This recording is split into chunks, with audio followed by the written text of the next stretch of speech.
Olá pessoal, tudo bem? Seja muito bem-vindo e muito bem-vinda a mais um vídeo aqui no canal Full Cycle. Meu nome é Wesley Williams e no vídeo de hoje a gente vai dar continuidade ao nosso quadro Pergunta Full Cycle, onde eu respondo aí 5 perguntas super relevantes para você, desenvolvedor que quer em algum momento trabalhar em projetos expressivos, para você, desenvolvedor que quer trabalhar em projetos de gente grande, conseguindo aí ter uma visão mais 360 de tudo que permeia aí o processo de desenvolvimento, o processo de arquitetura de software e também o processo de DevOps. Então bora lá, porque a gente tem coisa muito interessante hoje pra gente responder.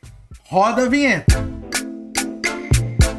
Bom pessoal, e antes de eu ir direto ao assunto, eu gostaria muito, mas muito mesmo, de pedir para você dar um joinha aí nesse vídeo, tá? Não se esquece, toda vez que você dá um joinha, você está colaborando para o crescimento desse canal. Outros desenvolvedores vão ter acesso também a esse conteúdo. Aproveita também e se inscreve no nosso canal, ativa aí as notificações, assim todas as vezes que você estiver navegando na internet e a gente subir um vídeo, você vai receber um alerta do YouTube para dizer que tem coisa nova. E como você já deve saber, ou se é a sua primeira vez aqui, nesse canal só tem coisa top. Então se inscreve, aperta aí o joinha e vamos que vamos para o nosso Pergunta Full Cycle. Então vamos lá para a nossa pergunta número 1. Wesley, quando você não usaria microserviços em um projeto? Essa é uma pergunta muito bacana, porque hoje em dia muitos desenvolvedores querem sair utilizando microserviço para fazer qualquer coisa. Então, vamos lá pensar rapidamente aqui comigo para a gente olhar e analisar essa situação. Microserviços, eles vão te ajudar em alguns aspectos muito importantes. Quais são esses aspectos? Conseguir escalar a sua aplicação para que você consiga criar múltiplos deploys ali sem ter que ficar fazendo o deploy da sua aplicação inteira. Isso vai mitigar os riscos e vai permitir que você faça muitos deploys aí no mesmo dia. Um outro ponto muito importante dos microserviços é que você vai conseguir criar equipes especializadas, as squads, como você queira chamar, para trabalhar em problemas específicos. Esses caras vão ficar ali extremamente prós e eles vão conseguir tomar conta ali daquela aplicação. Eles vão ter, de certa forma, autonomia, ou pelo menos deveriam, de subir, fazer os deploys e tudo mais. Um outro ponto importante também é que quando você consegue criar ali, né, um ambiente onde você tem muitos desenvolvedores, sem dúvidas é muito difícil todo mundo conseguir trabalhar na mesma base de código. Então sim, nesses ambientes também é bacana você conseguir trabalhar com microserviços. Tem muitas outras vantagens em muitas situações que realmente valem a pena você trabalhar. Mas quando que não vale a pena você trabalhar? De cara, eu diria, quando a empresa ela não tem maturidade, principalmente em práticas, entre aspas, de DevOps. Para você conseguir trabalhar com microserviços, a empresa ela já tem que ter processos simples e rápidos, tá? Eficientes, para conseguir fazer deploy de aplicação. Se você tem 300 microserviços, você vai ter que ser capaz ali de criar 300 formas de deploys ali para que você consiga fazer o deploy. Então, se você ou se a sua empresa ainda apanha para fazer um simples deploy, né, que não seja automatizado, eu já não recomendo que você comece com microserviço. Eu recomendo que você gere um senso ali de maturidade para você conseguir organizar todo esse processo de entrega. Um outro ponto muito importante é que se você tiver muito poucas pessoas na sua equipe, você vai chegar um momento que você vai ter muito mais microserviços do que pessoas no time. E daí você vai começar a perceber que você vai ter os famosos microserviços órfãos, que é aquele cara que ninguém sabe quem vai dar conta porque tem muitos microserviços para desenvolvedores. Agora, é errado ter mais microserviços do que desenvolvedores? Não necessariamente. Esses tempos atrás eu participei, inclusive, num podcast no hipsters.tech, ali com a galera do Uber, e muitas vezes você consegue verificar que o próprio Uber, em alguns momentos, chegou a ter muitos mais microserviços do que desenvolvedores. Tá? Então isso é uma decisão muito mais estratégica, mas obviamente, galera, você tem 3 pessoas na sua equipe, você vai querer criar 10 microserviços, não faz sentido nenhum, tá? Outra situação também que não valeria você trabalhar ali com microserviços. Você não tem prática de testes na sua aplicação, você não tem práticas de monitoramento, você não consegue saber como as coisas estão acontecendo, realmente fica complicado trabalhar com microserviços. Então a minha dica, de uma forma ou de outra aqui, é o seguinte: desenvolva habilidades e desenvolva a maturidade na sua empresa para que você consiga entregar rapidamente um software, tá? Fazer a parte de CI, a parte de CD.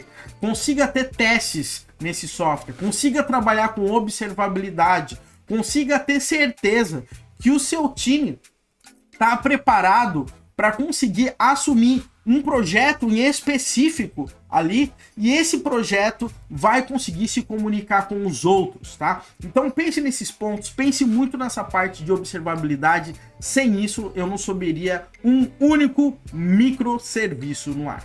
Maravilha? Então vamos lá para nossa pergunta número 2. Por que tantos desenvolvedores estão indo para Golang? Essa é uma pergunta muito bacana e realmente isso é verdade.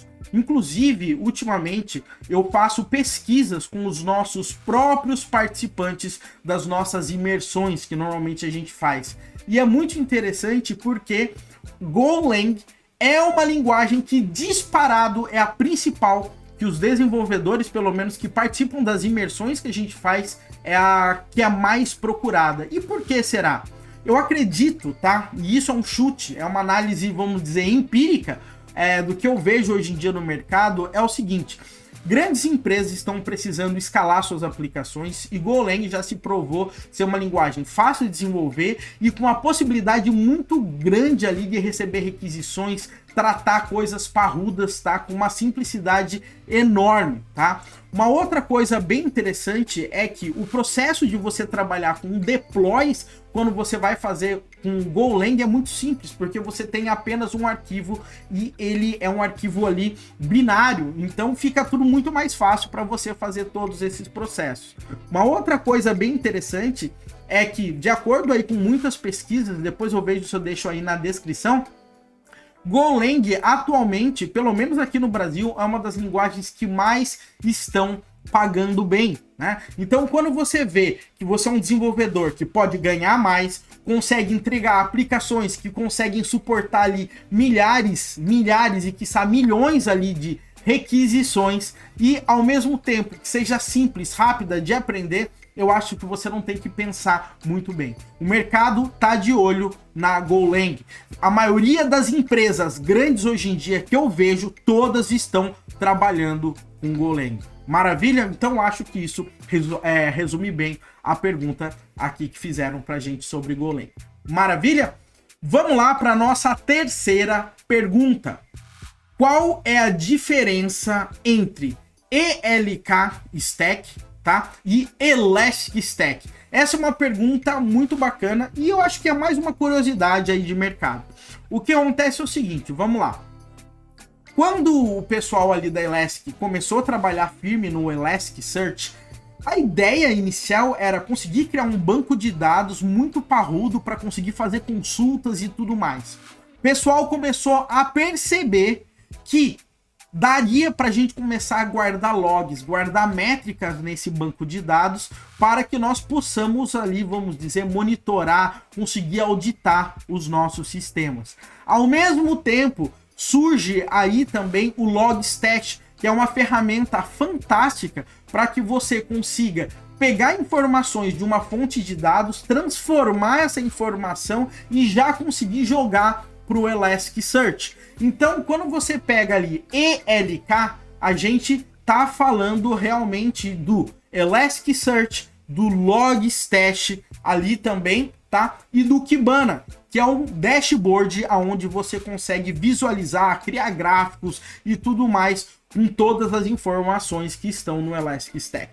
O grande ponto é que, de uma forma ou de outra, o Logstash, ele é uma ferramenta um pouco mais complexa, tá? Ele é uma ferramenta que exige muita configuração, principalmente quando você vai começar a pegar informações de tudo quanto é dados, tá? E é por conta disso que a Elastic, tá? Ela resolveu aí, de certa forma, criar uma funcionalidade, um sistema, uma aplicação chamada de Bits, tá? A Bits, basicamente, ela se resume a File Bit, Metric Bit, tem diversos bits aí por aí, né? E esses bits, basicamente, o que eles são? É uma aplicação simples, né? É um agente simples, eles chamam de lightweight, tá? Ou seja, é um agente muito simples que você instala ali na onde você quer monitorar, ele fica pegando esses dados e jogando esses dados para o Elasticsearch. Fora isso, ele tem templates e formas de configuração que ele já consegue pegar esses dados, transformar esses dados facilmente, tá? De uma forma muito leve e jogar para o Elasticsearch, né? E antigamente, como a gente tinha o ELK, né? O Elastic, o Logstash e o Kibana, eles meio que renomearam essa stack, tá, para Elastic Stack, que é onde se encaixa também toda essa família Bits, tá? Então, basicamente, a diferença entre ELK Stack e Elastic Stack é que o Elastic Stack tem a família Bits aí para frente, e hoje em dia é muito claro você ver cada dia mais as pessoas abandonando o Logstash, utilizando apenas o Bits para pegar todas essas informações de tudo quanto é lado, de tudo quanto é serviços, para que o Elastic consiga monitorar, trazer mais observabilidade, trazer também aí com processos de APM e tudo mais. Maravilha? Para que serve o Kiali, tá? Vamos lá, pessoal, somente para você conseguir entender. Quando a gente está trabalhando com microserviços, principalmente com microserviços, é muito claro, eu acho que é até lógico, você conseguir pensar que nós precisamos de uma forma de ver esses caras se comunicando. Por que isso? Por que a gente precisa ver esses caras se comunicando? Porque se a gente tiver algum ponto de falha, se a gente tiver um microserviço lento, se a gente vê um microserviço não conseguindo entregar as requisições, se a gente vê um cara que está muito lenta a comunicação de um para outro, você realmente já consegue antecipar que aquele caso vai dar problema. E é por conta disso que você tem o Kiali. Normalmente a gente vai utilizar o Kiali quando a gente está trabalhando com uma service mesh, ou seja, uma malha de serviços que intercepta toda a comunicação entre o sistema, e ali, quando você tem o Kiali ali por cima, você consegue ver todo esse fluxo de comunicação trabalhando. O mais interessante ali do Kiali é que você pode acessar esses serviços e conseguir criar regras para tráfego ali em rede. Então você consegue, por exemplo, gerar um circuit breaker, você consegue trabalhar com fault injection, você consegue ali bloquear totalmente uma comunicação, você consegue basicamente mexer com muita coisa, você consegue até criar ali testes A, B, C, D, vamos dizer, fazendo um split de redes para diversas versões ali do sistema. Então o Kiali é uma ferramenta extremamente útil e vale a pena realmente você dar uma estudada, principalmente quando esse camarada ali está aliado a utilizar o Kubernetes junto com o Istio, você vai ter o Kiali ali por cima e a sua vida vai mudar completamente de como essas coisas estão acontecendo. Lembrando, tá, pessoal, que não é só o Kiali que vai conseguir gerar um mapa de comunicação entre os seus sistemas, tá? Se você pegar o próprio Elastic, por exemplo, ele tem ali de Service Map que você consegue ver todo esse fluxo também. Outro cara, se você pegar um New Relic da vida, você também consegue ver isso. Então, essa questão não é só o Kiali que faz, mas o Kiali aliado ao Istio, ele consegue dar superpoderes para você conseguir interferir ali em tempo real no fluxo de comunicação da rede. Maravilha? Então é isso aí. E agora vamos para nossa quinta e última pergunta. Wesley, o que é fault injection? Normalmente quando a gente fala em injection, a gente já pensa que é coisa ruim, né? Por quê? Porque a gente já lembra, pelo menos eu lembro, tá? De SQL injection, né? SQL injection, que a gente faz isso para conseguir explorar vulnerabilidades de aplicações e tudo mais. Mas o grande ponto é o seguinte, pessoal, quando nós estamos trabalhando principalmente com sistemas distribuídos, a gente tem que ser capaz de adicionar pontos de falhas na nossa aplicação para ver como que essa sua aplicação ela vai se comportar, ok? Por quê? Já pensou se eu falo, olha, eu quero que 30%, tá, de todas as requisições dessa aplicação que estão mandando do serviço A para o serviço B, né, sejam rejeitadas. Então, com isso, eu começo a ver como que é a regra, né, como que é o plano B, como que é a política de fallback desse microserviço, caso ele não consiga falar com outro camarada, né? Esse cara vai gerar um efeito dominó na rede e fazer todos os outros caras caírem, né? Como que eu consigo monitorar isso? Então, por conta disso, a gente tem algo que a gente chama de fault injection.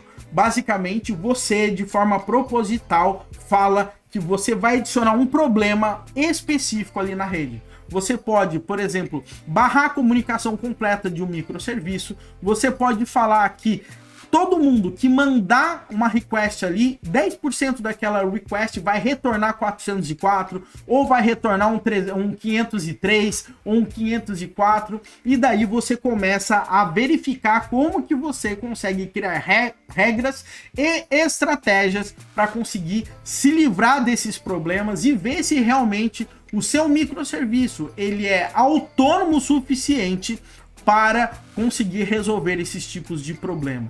Um ponto bem importante também, lembrando, é que cada dia eu vejo mais o pessoal utilizar filas, mensagerias, ao invés de ficar fazendo requisições síncronas. E quando você faz isso, você diminui esse risco, de forma geral, entre um microserviço comunicar direto com o outro. Então isso também mitiga um pouco desses tipos de problema. Então essa história de fault injection ela é muito útil, principalmente quando tem requisições síncronas de microserviço para microserviços.